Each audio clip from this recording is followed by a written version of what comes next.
చూడండి, వేడి వేడి రైస్, గోంగూర రొయ్యల కూర. ఎంత పెద్ద రొయ్యలు ఉన్నాయి చూసారా? గోంగూర రొయ్యల కూర, రొయ్యలు, గుడ్లు.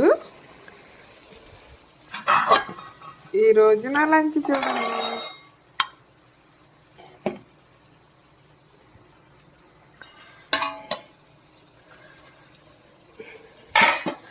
వేడి వేడి రైస్, వేడి వేడి రొయ్యల కూర,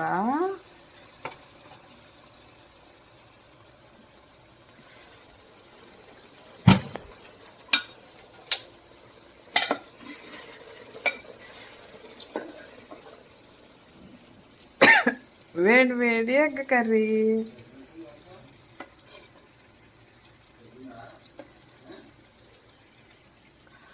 ఫ్రెండ్స్, మీకోసం నేను ఎంత కష్టపడి చేస్తున్నాను.